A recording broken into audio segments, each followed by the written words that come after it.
Bab 1 Putri yang tak diinginkan. Langit Jakarta mendung ketika mobil hitam itu berhenti di depan gerbang besar bertuliskan Maheswari Residence. Dira Maheswari menatap bangunan megah itu dari balik jendela. Pilar marmer tinggi menjulang. Taman tertata rapi dengan air mancur di tengahnya. Rumah itu begitu besar hingga terasa seperti hotel mewah. Namun bagi Dira, tempat itu tidak pernah terasa seperti rumah. Non Dira, kita sudah sampai, ujar sopir dengan sopan. Dira mengangguk pelan. Tangannya menggenggam tas kecil berisi barang-barang sederhana. Tidak ada koper besar, tidak ada barang mewah. Ia memang tak pernah hidup seperti putri konglomerat. Pintu gerbang terbuka perlahan. Langkahnya terasa berat ketika menuruni mobil. Angin sore berembus membawa aroma bunga melati dari taman. Indah, terlalu indah untuk seseorang yang tak pernah diharapkan kembali. Pintu utama terbuka sebelum ia sempat mengetuk. Seorang wanita parubaya berdiri di sana, elegan, dengan gaun krem mahal dan rambut tersisir rapi tanpa celah. Ibunya, tatapan wanita itu turun naik menilai Dira. Kau tidak memberi kabar sebelum pulang. Suaranya lembut, tetapi tak mengandung kehangatan. Ayah yang meminta aku kembali hari ini, jawab Dira tenang. Seorang pria berkacamata keluar dari ruang tengah. Wajahnya tegas, penuh wibawa. Kau sudah cukup lama tinggal di luar. Sudah waktunya kembali, ucap ayahnya formal, seolah berbicara pada rekan bisnis. Tak ada pelukan, tak ada ucapan rindu. Dira tersenyum tipis. Ia sudah terbiasa. Sejak kecil, ia dikirim ke luar kota untuk diasuh oleh seorang kerabat jauh. Kenyataannya, ia lebih banyak tumbuh di rumah sederhana Bu Ratna, wanita baik hati yang bekerja sebagai penjahit. Di sanalah Dira belajar arti kasih sayang. Di sini, ia belajar arti jarak. Langkah kaki ringan terdengar dari tangga besar. Seorang gadis turun dengan anggun. Gaun putih selutut membalut tubuhnya. Rambut panjangnya tergerai lembut. Senyumnya manis. Hampir terlalu sempurna. Ah, akhirnya Kak Dira pulang juga. Keisa, putri angkat keluarga Maheswari. Gadis yang dibesarkan dalam pelukan yang seharusnya menjadi milik Dira. Keisa mendekat dan memeluk Dira singkat. Pelukan yang ringan, tanpa beban. Kami semua merindukan kakak, katanya lembut. Dira menatapnya. Senyum Keisa tak pernah berubah, ramah, sopan, dan selalu berada di posisi yang tepat. Aku juga merindukan rumah, jawab Dira pelan. Ibunya menyela. Kamarmu sudah disiapkan. Kamar lama Keisa. Keisa tertawa kecil. Aku pindah ke kamar utama tahun lalu. Kak, Mama yang minta. Mama. Panggilan yang tak pernah terdengar dari bibir Dira. Makan malam berlangsung hening. Meja panjang penuh hidangan mahal. Tapi tak ada percakapan hangat. Ayahnya sibuk membahas proyek baru. Ibunya lebih banyak bertanya pada Keisa tentang kegiatan sosial dan gala amal. Keisa tampil sangat anggun di acara Wijaya Group minggu lalu. Puji ibunya. Terima kasih, Ma, jawab Keisa manis. Tak ada satupun yang bertanya bagaimana kehidupan Dira selama bertahun-tahun. Tak ada yang bertanya apakah ia bahagia. Setelah makan malam, Dira berdiri di balkon kamar barunya. Kota terlihat gemerlap di kejauhan. Ia mengeluarkan ponselnya. Satu pesan masuk dari Bu Ratna. Sudah sampai. Nak, jangan merasa sendirian. Dimanapun kamu berada, Ibu selalu mendoakan. Mata Dira menghangat. Ia membalas cepat. Sudah sampai. Bu, jangan khawatir, aku akan baik-baik saja. Padahal ia tahu, kembali ke rumah ini bukan tentang kebahagiaan. Ini tentang kepentingan, tentang nama keluarga, tentang sesuatu yang belum mereka katakan. Di ruang kerja lantai bawah, ayahnya berbicara pelan pada ibunya. Arsen Wijaya akan menghadiri makan malam keluarga minggu depan. Ibunya mengangguk mengerti. Keisa, bukan. Pria itu menatap ke arah tangga. Dira, malam itu. Tanpa Dira sadari, kepulangannya bukanlah sambutan hangat seorang anak yang dirindukan. Ia kembali bukan sebagai putri, melainkan sebagai bidak, dan permainan itu baru saja dimulai. Bab 2 Luka yang sama. 3 hari setelah kepulangannya, Dira menyadari satu hal, ia tidak hanya pulang ke rumah yang asing, tetapi juga ke masa lalu yang belum selesai. Pagi itu, notifikasi ponselnya berbunyi tanpa henti. Nama yang dulu membuatnya tersenyum kini muncul di layar bersama ribuan komentar publik. Rangga Pratama bertunangan. Dira membuka berita itu dengan jari yang sedikit gemetar. Foto besar terpampang di layar. Rangga berdiri mengenakan jas hitam mahal. Di sampingnya, seorang wanita tersenyum manis dalam gaun pastel elegan. Keisa, dunia terasa hening beberapa detik. Ia memperbesar foto itu. Senyum Rangga sama seperti dulu. Hangat, penuh percaya diri. Senyum yang dulu ia pikir hanya untuknya. Kau terlalu sederhana, Dir. Dunia yang kumasuki berbeda, kata Rangga waktu itu, saat ia memutuskan hubungan mereka 2 bulan lalu. Dira tidak pernah benar-benar memahami maksudnya. Sekarang ia mengerti, sederhana bukan alasan, ia hanya tidak cukup berharga untuk dipertahankan. Pintu kamarnya diketuk pelan. Masuk, jawab Dira datar. Keisa melangkah masuk dengan langkah ringan. Ia membawa ponselnya sendiri. Kak sudah lihat beritanya? Tanyanya lembut. Dira menatapnya tanpa ekspresi. Selamat. Keisa tersenyum. Tampak sedikit canggung. Ini semua terjadi cepat sekali. Rangga melamarku setelah tahu kakak sudah kembali ke rumah. Kalimat itu terdengar seperti kebetulan. Tapi terlalu rapi untuk disebut kebetulan. Kami tidak ingin menyakitimu. Lanjut Keisa. Dira berdiri dari tempat duduknya. Tidak perlu khawatir. Aku dan Rangga sudah selesai. Keisa mengangguk. Lalu berjalan ke arah pintu. Namun sebelum keluar, ia berhenti. Oh ya, Kak, Rangga bilang kau tidak cocok berada di lingkaran keluarga ini. Terlalu pendiam, terlalu biasa. Pintu tertutup pelan. Kalimat itu menusuk lebih dalam dari yang Dira kira. Sore harinya, Dira pergi diam-diam dari rumah besar itu. Ia naik taksi menuju gang kecil tempat Bu Ratna tinggal. Rumah itu kecil. Catnya mulai memudar. Tetapi hangat. Bu Ratna tersenyum lebar ketika membuka pintu. Anakku datang. Dira langsung memeluknya erat. Ia tidak menangis di rumah Maheswari. Ia tidak akan menangis di depan Keisa. Tapi di pelukan wanita sederhana ini, pertahanannya runtuh. Bu, Rangga bertunangan. Bu Ratna mengusap rambutnya lembut. Dengan siapa? Dira tersenyum pahit. Keisa. Bu Ratna terdiam sesaat. Lalu memeluknya lebih erat. Kalau dia bisa berpindah hati secepat itu, berarti cintanya memang tidak pernah kuat. Dira menatap lantai. Apa aku memang terlalu biasa? Bu. Tidak. Jawab Bu Ratna tegas. Kamu hanya belum bertemu orang yang melihatmu sebagai istimewa. Suara batuk tiba-tiba memotong suasana. Batuk yang lebih keras dari biasanya. Dira langsung menoleh. Bu, sudah minum obat. Bu Ratna tersenyum mencoba menenangkan. Hanya lelah. Namun Dira tahu batuk itu tidak biasa. Ia sudah melihat hasil pemeriksaan terakhir. Ada operasi yang harus dilakukan. Biayanya sangat besar, dan keluarga Maheswari tak pernah tahu, atau mungkin tak peduli, tentang wanita yang membesarkannya. Malam itu, makan malam keluarga terasa lebih riuh dari biasanya. Ayahnya tersenyum bangga. Keluarga Pratama akan menjadi mitra strategis kita. Ibunya mengangguk puas. Keisa selalu tahu bagaimana membawa nama baik keluarga. Keisa tersipu malu. Dira duduk diam. Apa pendapatmu tentang pertunangan itu? Dira, tanya ayahnya tiba-tiba. Dira mengangkat wajahnya perlahan. Itu keputusan yang baik. Bagus. Kau memang tidak pernah cocok dengan Rangga. Ujar ibunya ringan. Tak ada rasa bersalah dalam nada suaranya. Seolah Dira hanyalah kesalahan kecil yang bisa diganti. Malam itu, saat semua lampu dipadamkan, Dira berdiri di depan cermin kamar.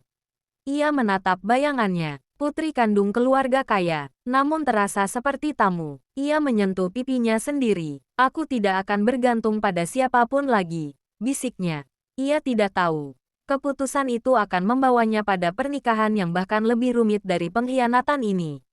Di ruang kerja, ayahnya menerima telepon. Ya, Tuan Wijaya. Putri saya sudah kembali. Kita bisa atur pertemuan minggu ini. Nama itu menggantung di udara. Arsen Wijaya. Dan nasib Dira kembali diputuskan tanpa ia tahu. Bab 3 Tawaran tanpa perasaan. Udara pagi terasa lebih berat dari biasanya. Dira baru saja selesai sarapan ketika ayahnya memanggilnya ke ruang kerja. Ruangan itu luas. Dindingnya dipenuhi rak buku dan penghargaan bisnis. Aroma kopi hitam memenuhi udara. Ayahnya duduk di balik meja besar dari kayu jati. Kau akan menghadiri makan malam-malam ini, katanya tanpa basa-basi. Dengan siapa? Tanya Dira tenang. Tuan Arsen Wijaya. Nama itu terasa asing sekaligus familiar. Ia pernah mendengarnya di berita bisnis. Pewaris tunggal Wijaya Group. Muda, tegas, sulit didekati. Untuk apa? Tanya Dira lagi. Meski ia mulai bisa menebaknya.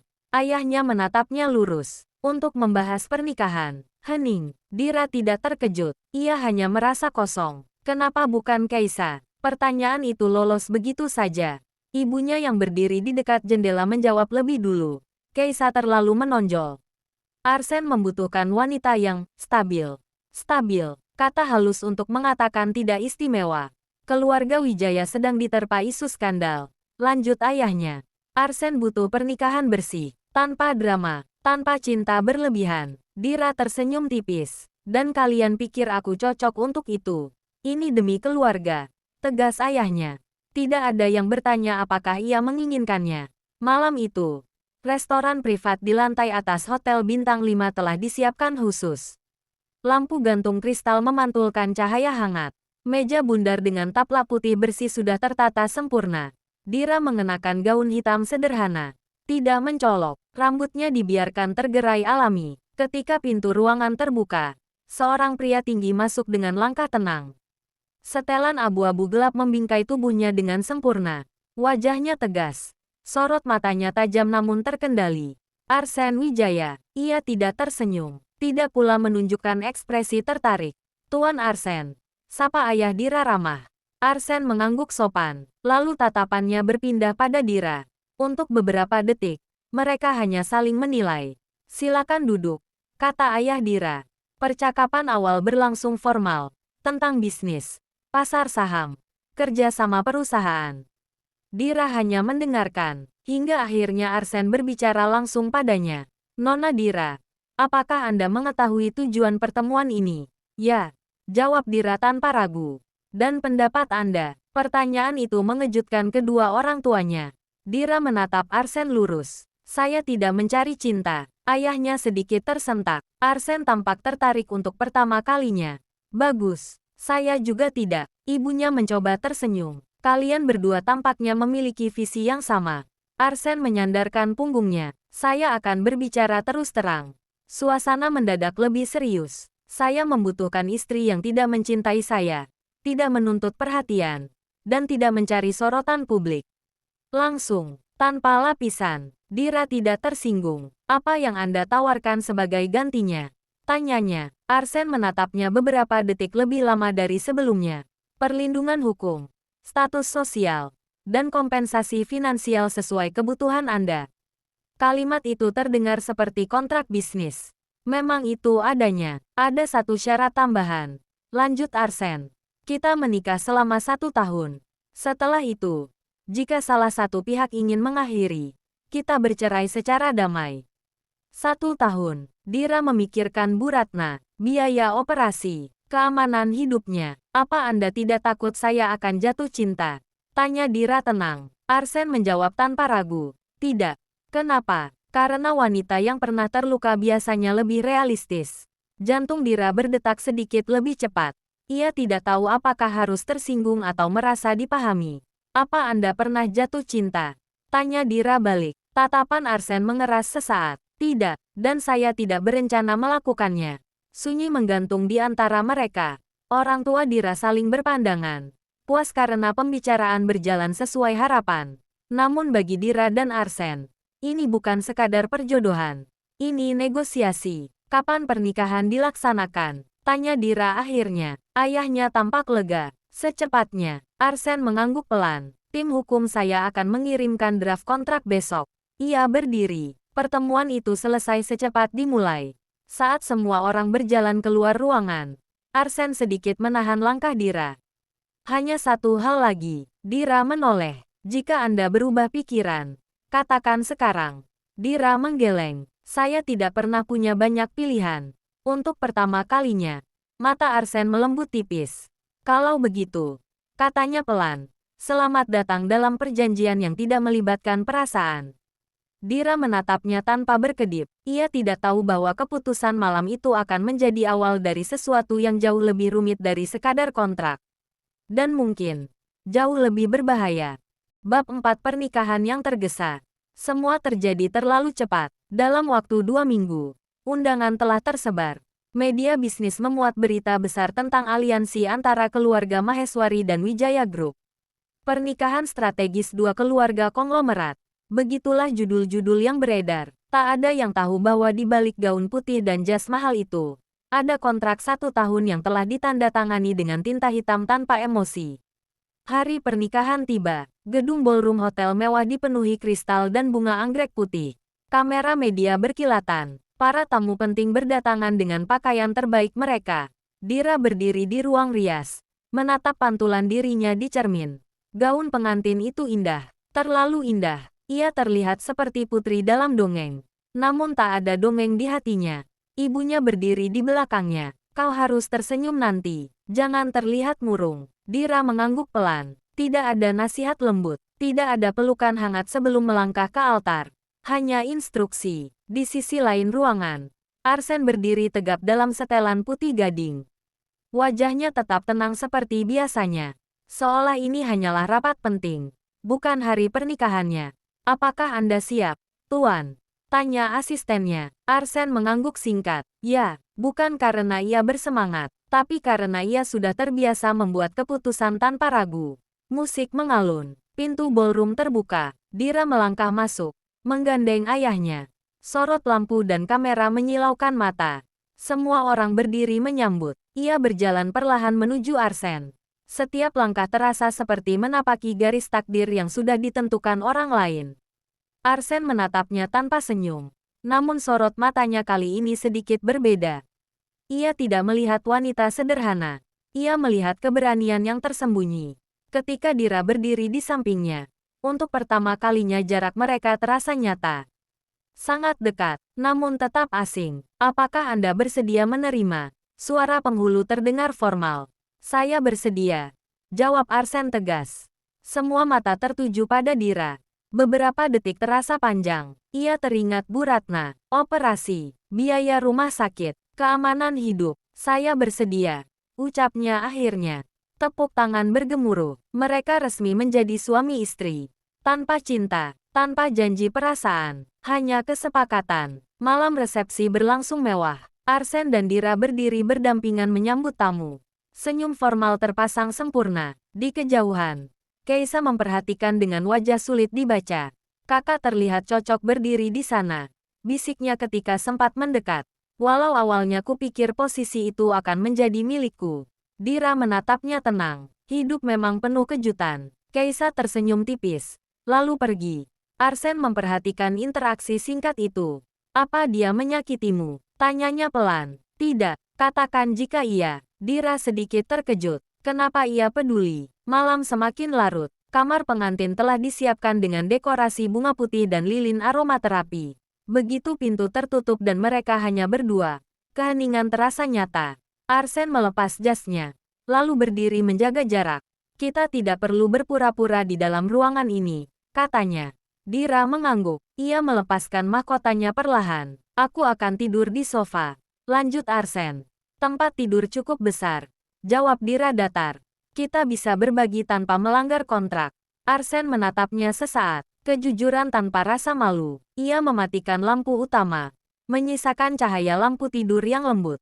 Mereka berbaring dengan jarak yang jelas di antara keduanya. Sunyi, namun untuk pertama kalinya, Dira merasa tidak sepenuhnya sendirian. Beberapa menit berlalu. Terima kasih sudah menyetujui pernikahan ini. Suara Arsen terdengar pelan dalam gelap. Terima kasih sudah menawarkan, balas Dira. Kita akan menjalani ini dengan profesional. Setahun saja. Namun di antara kalimat sederhana itu, ada sesuatu yang tidak tertulis. Sesuatu yang tidak ada dalam kontrak. Dan sesuatu yang mungkin akan mengubah semuanya. Bab 5 aturan yang mulai bergeser. Hari pertama sebagai Nyonya Wijaya dimulai tanpa romantisme. Rumah utama keluarga Wijaya berdiri megah di kawasan elit ibu kota. Interiornya modern, dominan warna abu-abu dan putih, dengan jendela tinggi yang memperlihatkan pemandangan kota. Dira berdiri di ruang tamu, memperhatikan koper-kopernya yang sudah tersusun rapi.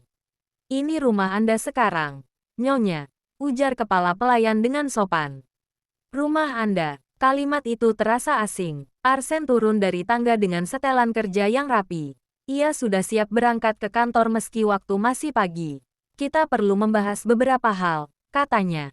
Dira mengangguk. Ia sudah menduga. Mereka duduk berhadapan di meja makan panjang. Ada beberapa aturan tambahan. Ujar Arsen tenang. Silakan. Setiap acara publik, kita tampil sebagai pasangan harmonis. Tentu, kita tidak membahas urusan pribadi masing-masing. Setuju. Dan jika suatu saat Anda merasa tidak nyaman, katakan langsung pada saya. Jangan melalui orang lain. Dira sedikit terkejut. Itu juga termasuk dalam kontrak. Tanyanya. Tidak. Jawab Arsen singkat. Itu keputusan saya. Hening sesaat. Arsen berdiri. Saya akan mentransfer dana bulanan sesuai kesepakatan. Dira menatapnya. Terima kasih. Ia ingin berkata lebih banyak, tetapi memilih diam. Siang itu, Dira pergi ke rumah sakit menjenguk Bu Ratna. Ia menggenggam tangan wanita yang membesarkannya itu.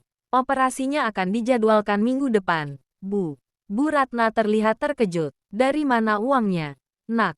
Dira tersenyum tipis. Aku sudah menikah. Wanita itu terdiam. Matanya berkaca-kaca. Kau bahagia? Pertanyaan sederhana itu membuat Dira membeku. Aku baik-baik saja. Ia tidak ingin berbohong, tapi juga tidak bisa menjelaskan kebenaran. Malam hari, ketika Dira kembali ke rumah, suasana terasa berbeda. Lampu ruang keluarga masih menyala. Arsen duduk di sofa dengan laptop terbuka di depannya. Kau belum tidur? Tanya Dira. Arsen menutup laptopnya. Aku menunggumu. Dira sedikit terdiam. Operasi ibu angkatmu sudah dijadwalkan. Tanyanya. Dira menatapnya kaget. Bagaimana Anda tahu? Aku membaca laporan keuangan transfer rumah sakit. Jawaban yang masuk akal. Ya, minggu depan. Arsen mengangguk pelan. Jika ada kekurangan biaya, beritahu aku. Aku tidak ingin merepotkan. Kau istriku. Kalimat itu diucapkan dengan nada biasa. Namun bagi Dira, entah kenapa terdengar berbeda malam ini. Ia berdiri canggung beberapa detik. Terima kasih, Arsen. Itu pertama kalinya ia memanggil namanya tanpa gelar.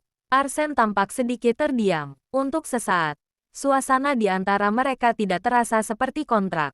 Beberapa hari kemudian, rumor mulai beredar di media. Pernikahan strategis tanpa cinta. Seseorang membocorkan informasi anonim bahwa Dira menikah demi uang. Keisa, Dira tahu sumbernya tanpa perlu bukti. Pagi itu, di lobi kantor pusat Wijaya Group, beberapa karyawan berbisik ketika melihat Dira. Arsen mendengarnya. Ia berhenti berjalan dan menatap tajam ke arah dua orang yang berbisik. Jika ada yang memiliki pertanyaan tentang kehidupan pribadi saya, ajukan langsung pada saya. Bukan di belakang. Suasana langsung sunyi. Ia menggenggam tangan Dira dengan tenang. Genggaman itu tegas. Melindungi. Dira terkejut, tapi tidak menarik tangannya. Di depan publik, mereka tampak seperti pasangan yang solid. Namun yang mengejutkan Dira bukanlah sandiwara itu, melainkan fakta bahwa genggaman Arsen terasa tulus. Malam itu, ketika mereka kembali ke rumah, Dira berbicara lebih dulu. Anda tidak perlu membela saya tadi. Aku tidak membela. Aku menjaga reputasi keluarga. Jawaban formal. Namun sebelum Dira sempat menjauh, Arsen menambahkan pelan. Dan juga menjaga istriku. Jantung Dira berdetak sedikit lebih cepat. Aturan ketiga dalam kontrak berbunyi. Jangan jatuh cinta. Tapi sesuatu mulai bergeser. Bukan dalam dokumen hukum, melainkan di hati mereka. Dan keduanya mulai menyadari. Perasaan tidak pernah mengikuti aturan. Bab 6 retak di balik topeng. Operasi Bu Ratna berjalan lancar. Dira duduk di lorong rumah sakit sejak pagi.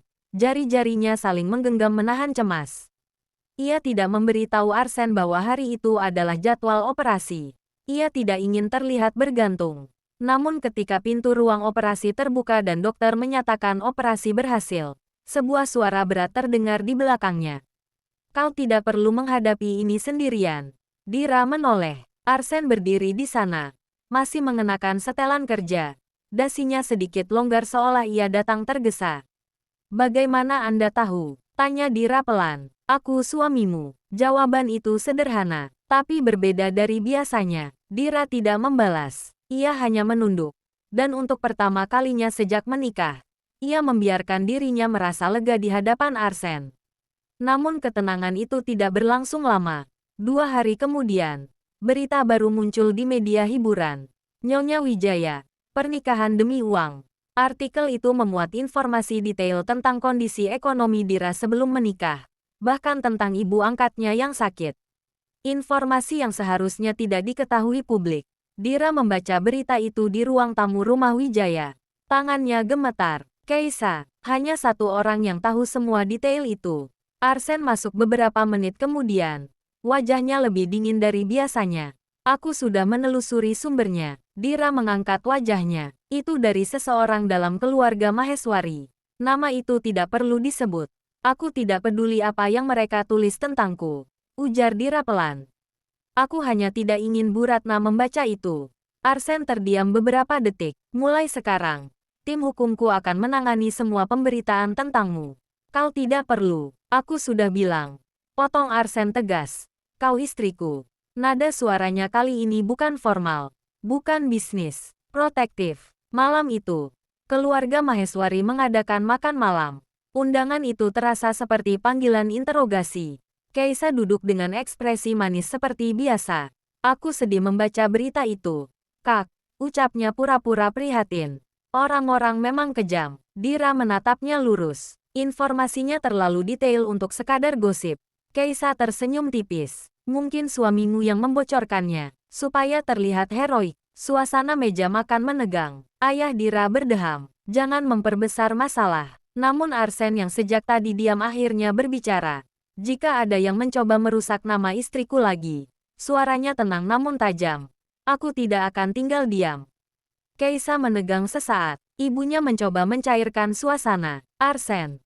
Tentu tidak ada yang berniat seperti itu. Arsen menatap mereka satu persatu. Semoga. Hanya satu kata. Tapi cukup membuat ruangan membeku. Dalam perjalanan pulang, suasana mobil sunyi. Dira menatap lampu kota yang berkilau di luar jendela. Kau tidak perlu membelaku sekeras itu, katanya akhirnya. Arsen menoleh. Aku tidak melakukannya untuk mereka. Lalu untuk siapa? Arsen terdiam. Untuk pertama kalinya, ia kesulitan menjawab. Aku tidak suka melihatmu diserang. Jawaban itu jujur. Dira menatapnya. Mencoba membaca wajah pria yang selalu tampak tak tersentuh. Kenapa? Tanyanya pelan. Arsen memalingkan pandangan kembali ke jalan. Aku tidak tahu. Dan itu lebih berbahaya daripada jawaban apapun. Malam semakin larut ketika mereka tiba di rumah. Dira berjalan lebih dulu menuju kamar. Tetapi langkahnya terhenti ketika Arsen memanggil namanya. Dira, ia menoleh. Jika semua ini membuatmu ingin mengakhiri kontrak lebih cepat, aku tidak akan menahanmu. Kalimat itu terdengar dingin. Tapi mata Arsen berkata sebaliknya. Dira menggeleng pelan. Aku tidak akan lari. Beberapa detik mereka saling menatap dalam diam. Tak ada sentuhan. Tak ada pengakuan. Namun jarak di antara mereka terasa lebih dekat dari sebelumnya.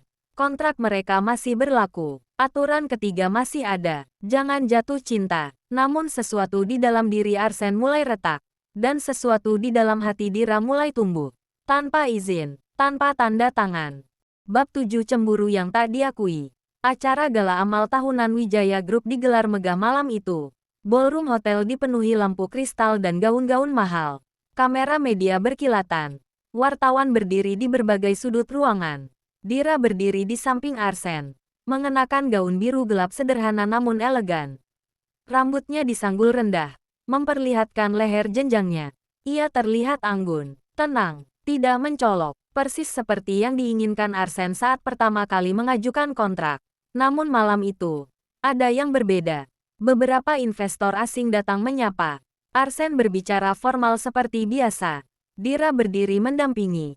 Sesekali tersenyum sopan. Sampai seorang wanita tinggi dengan gaun merah menyala mendekat. Arsen. Sudah lama sekali, wanita itu menyentuh lengan Arsen dengan akrab. Dira mengenal wajah itu. Seorang model terkenal sekaligus brand ambasador salah satu anak perusahaan Wijaya Group. Amanda. Jawab Arsen singkat. Wanita itu tersenyum menggoda. Aku dengar kamu akhirnya menikah. Cepat sekali. Tatapannya beralih pada Dira. Menilai dari ujung kaki hingga kepala. Dia manis. Nada suaranya terdengar seperti pujian. Tapi tidak tulus. Dira tersenyum tipis. Senang bertemu dengan Anda. Amanda kembali menatap Arsen. Kita masih jadi partner kampanye bulan depan, kan? Aku harap pernikahanmu tidak membuatmu berubah. Ia tertawa kecil. Dira merasa sesuatu yang aneh muncul di dadanya. Tidak nyaman, bukan marah, bukan sedih, tapi terganggu. Arsen menarik tangannya perlahan dari sentuhan Amanda. Hubungi sekretarisku untuk detail kerjasama, katanya formal. Nada yang sama seperti ketika ia berbicara dengan siapapun. Namun Dira tetap merasa ada jarak tipis yang membuatnya tak tenang. Sepanjang acara, Amanda beberapa kali mendekati Arsen. Tertawa terlalu dekat, berbisik terlalu lama. Dira mencoba bersikap biasa. Ini hanya kontrak. Ia tidak berhak merasa apa-apa. Namun ketika melihat Amanda menyentuh lengan Arsen lagi, sesuatu di dalam dirinya bergetar. Kau tidak perlu berdiri terlalu dekat denganku jika merasa tidak nyaman. Suara Arsen tiba-tiba terdengar di sampingnya. Dira terkejut. Aku tidak merasa apa-apa. Arsen menatapnya. Kau menggenggam clutchmu terlalu erat. Dira tersadar. Jarinya memang memutih karena tekanan. Ia melepaskan genggamannya perlahan. Apakah aku perlu cemburu? Tanyanya setengah bercanda. Pertanyaan itu keluar sebelum ia sempat menahannya. Arsen tidak langsung menjawab. Ia menatap Amanda yang masih berbicara dengan tamu lain. Lalu kembali menatap Dira. Tidak perlu. Kenapa? Karena aku tidak tertarik. Jawaban itu sederhana, tegas. Karena kontrak. Dira mencoba tersenyum. Arsen menggeleng pelan. Karena aku tidak ingin wanita lain. Kalimat itu membuat dunia seolah melambat beberapa detik. Mata mereka bertemu. Untuk pertama kalinya sejak menikah. Suasana di antara mereka bukan sekadar perjanjian. Ada sesuatu yang lebih dalam. Lebih pribadi. Acara hampir selesai ketika seorang pria muda mendekati Dira. Selamat malam, Nyonya Wijaya. Saya Daniel. Dari perusahaan investasi Singapura. Ia tampan, percaya diri, ramah. Kami tertarik bekerja sama dengan proyek sosial Anda. Lanjutnya, Dira sedikit terkejut. Proyek sosial, program pendidikan yang Anda dan suami Anda danai untuk daerah terpencil. Saya membaca tentangnya. Dira menoleh pada Arsen. Ia bahkan tidak tahu Arsen menggunakan namanya dalam program itu. Daniel tersenyum hangat. Jika Anda tidak keberatan, boleh saya meminta nomor kontak pribadi untuk diskusi lebih lanjut. Belum sempat Dira menjawab. Arsen berdiri di sampingnya. Diskusi bisa melalui kantor pusat, ucapnya dingin. Daniel tertawa kecil. Tentu saja. Namun ia tetap menatap Dira beberapa detik lebih lama. Setelah pria itu pergi, suasana di antara mereka berubah. Kau tidak perlu menjawabnya, kata Arsen. Aku tahu, tapi kau tampak nyaman berbicara dengannya. Dira mengangkat alis. Apakah Anda cemburu? Arsen terdiam. Beberapa detik yang panjang. Tidak, jawabnya akhirnya. Namun tatapannya berkata sebaliknya. Dira tersenyum tipis. Untuk pertama kalinya, ia melihat retakan kecil pada ketenangan Arsen. Dan untuk pertama kalinya, ia menyadari, jika ia bisa merasa cemburu, maka mungkin Arsen juga bisa, dan kontrak itu semakin terasa rapuh. Bab 8 ketika waktu hampir habis. Waktu berjalan lebih cepat dari yang dira-kira. Tanpa terasa, 11 bulan telah berlalu. Rumah besar yang dulu terasa asing kini menyimpan jejak kebiasaan kecil. Cangkir kopi Arsen di sisi kanan meja. Buku yang Dira baca di sofa dekat jendela. Lampu taman yang selalu menyala saat mereka pulang malam. Semua terasa seperti rumah. Dan justru itu yang membuat Dira takut. Pagi itu, ia duduk sendirian di kamar, membuka laci meja kerja. Kontrak pernikahan mereka tersimpan rapi di dalam map hitam. 1 bulan lagi, ia menarik napas panjang. Mereka tidak pernah membahasnya lagi. Seolah dengan diam, waktu akan berhenti. Namun Dira tidak bisa terus berpura-pura. Ia mulai membereskan beberapa barang pribadinya. Tidak banyak. Ia memang tidak pernah membawa terlalu banyak sejak awal. Sebuah koper kecil dikeluarkannya dari lemari. Langkah itu terasa seperti mengiris sesuatu di dalam dadanya. Arsen pulang lebih awal sore itu. Ia jarang melakukannya. Ketika membuka pintu kamar, pandangannya langsung tertuju pada koper di atas tempat tidur. Dunia terasa berhenti beberapa detik. Kau mau pergi kemana? Tanyanya datar. Dira yang sedang melipat pakaian terdiam. Kontrak kita akan selesai sebentar lagi. Jawaban yang terlalu rasional. Arsen masuk ke kamar dan menutup pintu. Aku tahu tanggalnya. Kalau begitu, kita harus bersiap. Kata-kata itu terdengar tenang, tapi suara Dira sedikit bergetar. Arsen menatap koper itu lama. Kau benar-benar akan pergi. Dira menahan napas. Itu perjanjiannya. Perjanjian bisa diubah. Ia menoleh cepat. Apa maksudmu? Arsen berjalan mendekat. Jarak mereka kini hanya beberapa langkah. Bagaimana jika aku tidak ingin kau pergi? Kalimat itu jatuh pelan, namun berat. Dira merasakan jantungnya berdetak tak terkendali. Kau yang membuat aturan itu, katanya lirih. Aku juga bisa mengubahnya. Kenapa? Tanya Dira, hampir berbisik. Arsen terdiam cukup lama. Selama ini ia selalu punya jawaban untuk segala hal. Untuk bisnis, untuk media, untuk keluarga. Tapi kali ini, tidak ada strategi. Hanya kejujuran yang sulit diucapkan. Aku terbiasa hidup sendirian. Katanya akhirnya. Aku terbiasa tidak peduli. Tapi sejak kau ada di rumah ini, rasanya berbeda.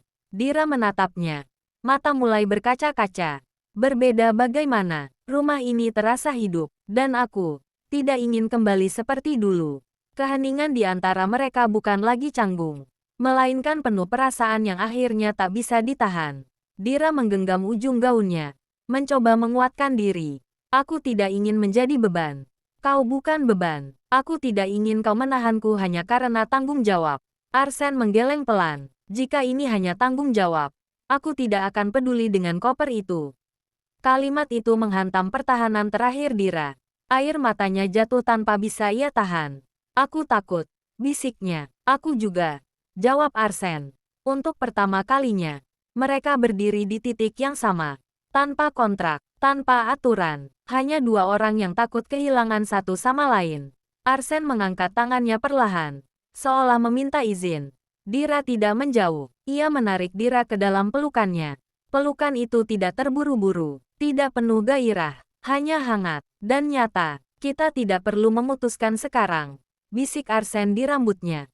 Tapi jangan pergi karena kontrak. Dira memejamkan mata. Untuk pertama kalinya, ia tidak merasa seperti bidak. Ia merasa dipilih. Dan 1 bulan terakhir dari kontrak itu, kini terasa seperti hitungan mundur menuju pengakuan yang tak terelakkan. Bab 9 Pilihan Hati. 1 minggu sebelum kontrak berakhir, rumah Wijaya terasa sunyi. Namun ketegangan menggantung di udara. Sejak malam koper itu, tidak ada yang benar-benar sama. Arsen tidak lagi menjaga jarak seperti dulu. Dira tidak lagi berpura-pura tidak peduli. Namun tidak satu pun dari mereka secara resmi mengubah perjanjian. Seolah keduanya menunggu keberanian muncul lebih dulu. Pagi itu, berita mengejutkan muncul. Sebuah rekaman percakapan tersebar anonim ke media. Isinya jelas. Suara Keisa, aku hanya perlu membuat Dira terlihat seperti wanita oportunis. Setelah kontraknya selesai, Arsen pasti akan menceraikannya. Berita itu meledak seperti bom. Keluarga Maheswari langsung menjadi sorotan. Dira mengetahui kabar itu dari notifikasi yang tak berhenti berbunyi. Beberapa jam kemudian, ayah dan ibunya datang ke rumah Wijaya. Wajah mereka terlihat tegang. Dira, kami tidak tahu Keisa melakukan itu, ujar ibunya. Untuk pertama kalinya, nada suaranya terdengar menyesal. Ayahnya menarik napas berat. Kami sudah memutuskan untuk mengirimnya ke luar negeri. Untuk sementara, kata itu terdengar ringan untuk luka yang begitu dalam.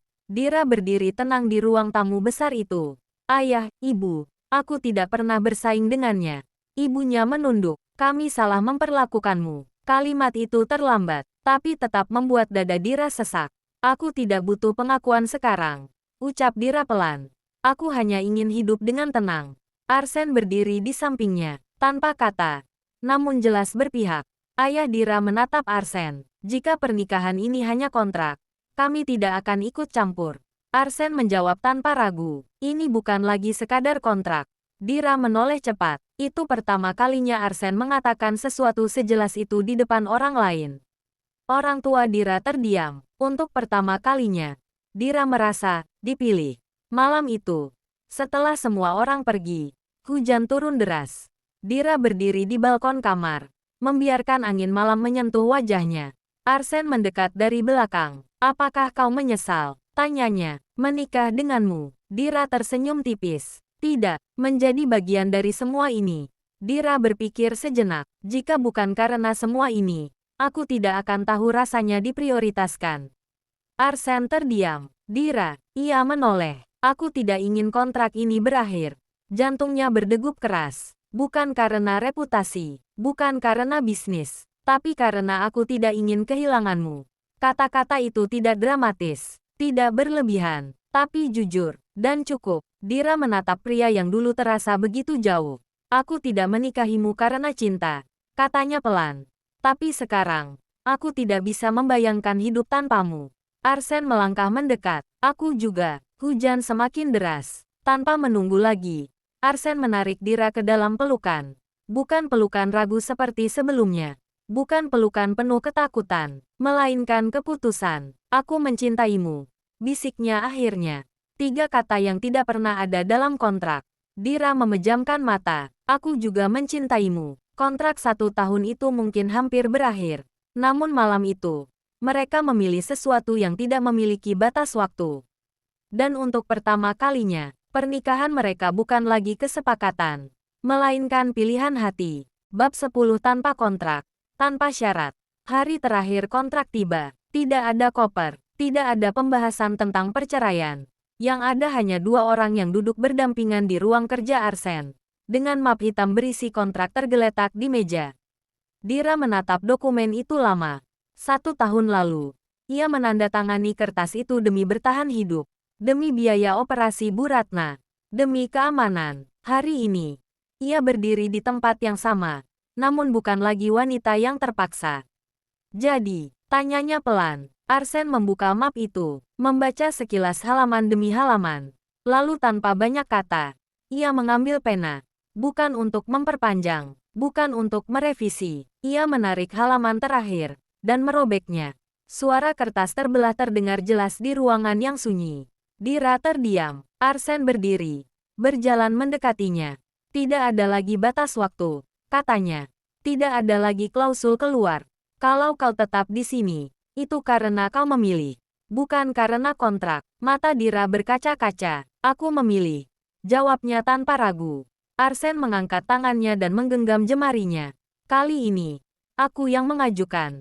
Dira mengernyit kecil. Arsene berlutut. Bukan megah. Bukan di depan publik. Hanya di ruang kerja mereka. Dengan cahaya sore yang masuk dari jendela. Ia mengeluarkan sebuah kotak kecil. Dira Maheswari. Suaranya lebih lembut dari yang pernah ia gunakan sebelumnya. Maukah kau menikah denganku? Tanpa kontrak. Air mata Dira jatuh. Tapi ia tersenyum. Bukankah kita sudah menikah? Sekarang aku ingin melakukannya dengan benar. Tanpa ragu. Dira mengangguk. Ya, cincin itu tersemat di jarinya. Bukan simbol perjanjian bisnis, melainkan janji. Beberapa bulan kemudian, mereka mengadakan resepsi kecil. Bukan untuk kepentingan perusahaan, melainkan untuk keluarga dan orang-orang yang benar-benar berarti. Bu Ratna hadir. Sudah sehat dan tersenyum bahagia. Orang tua Dira datang. Kali ini bukan untuk kepentingan apapun. Hanya sebagai orang tua. Arsene menggenggam tangan Dira di taman rumah mereka saat matahari sore menghangatkan suasana. Kau tahu, katanya pelan. Aku dulu berpikir cinta hanya akan mengganggu hidupku. Dira tersenyum. Dan sekarang aku tidak bisa membayangkan hidup tanpanya. Ia menoleh padanya. Tanpa kamu. Dira bersandar di bahunya. Ia mungkin tidak pernah menjadi putri yang paling dicintai di rumah masa kecilnya. Namun ia menjadi wanita yang dipilih, dicintai, dihargai, bukan karena status, bukan karena kebutuhan, tetapi karena dirinya sendiri. Dan bagi Arsene, wanita yang dulu ia pilih karena alasan rasional, kini menjadi alasan ia percaya pada cinta. Pernikahan mereka tidak lagi berdiri di atas tinta dan tanda tangan, melainkan pada keputusan yang diperbarui setiap hari. Tanpa kontrak, tanpa syarat, hanya mereka berdua, dan masa depan yang mereka pilih bersama. Epilog, rumah yang sebenarnya. 2 tahun kemudian, pagi itu, sinar matahari menembus tirai tipis kamar utama rumah Wijaya. Suasana tidak lagi terasa seperti rumah besar yang dingin dan formal. Kini ada suara tawa kecil yang memenuhi lorong. Papa, Seorang anak perempuan berusia hampir 2 tahun berlari kecil dengan langkah belum stabil menuju ruang kerja Arsen. Arsen yang sedang membaca laporan keuangan langsung menutup laptopnya. Semua rapat bisa menunggu. Putrinya tidak. Ia mengangkat gadis kecil itu dengan mudah. Wajahnya yang biasanya tegas langsung melunak. Kenapa sudah bangun pagi sekali? Dari pintu. Dira berdiri sambil tersenyum. Rambutnya tergerai alami. Mengenakan pakaian rumah sederhana. Tidak ada lagi gaun formal atau senyum yang dipaksakan untuk publik. Ia terlihat tenang, bahagia. Dia mencari papanya dari tadi, kata Dira lembut. Arsen berjalan mendekat dan mengecup kening istrinya singkat. Gestur kecil yang dulu terasa asing kini menjadi kebiasaan. Aku masih heran, ujar Dira pelan, menatap keduanya. Dulu kita menikah karena kontrak. Arsen tersenyum tipis. Dan sekarang kita terikat seumur hidup. Tanpa klausul keluar, tanpa batas waktu. Mereka tertawa kecil. Hubungan Dira dengan orang tuanya perlahan membaik. Tidak sempurna, tidak langsung hangat, tapi ada usaha. Ibunya kini sering datang membawa makanan buatan sendiri. Ayahnya lebih sering bertanya kabar, bukan soal bisnis. Sementara Keisa tinggal di luar negeri, menjalani hidupnya sendiri, jauh dari bayang-bayang persaingan. Dira tidak lagi menyimpan dendam.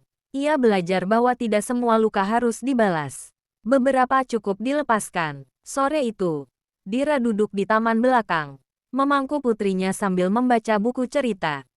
Arsen memperhatikan dari kejauhan. Ia teringat hari pertama mereka bertemu. Wanita sederhana dengan tatapan tenang. Tanpa tuntutan, tanpa drama. Ia dulu berpikir ia hanya membutuhkan istri formal. Ternyata yang ia butuhkan adalah rumah. Dan rumah itu bukan bangunan megah, melainkan wanita yang kini tersenyum di bawah cahaya matahari sore.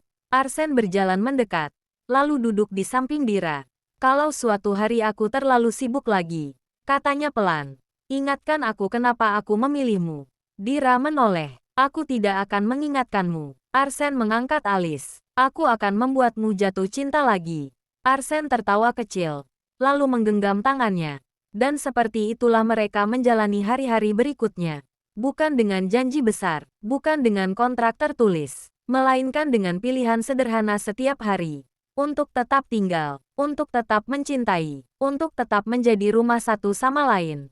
Karena pada akhirnya, cinta yang tidak direncanakan justru menjadi yang paling kuat.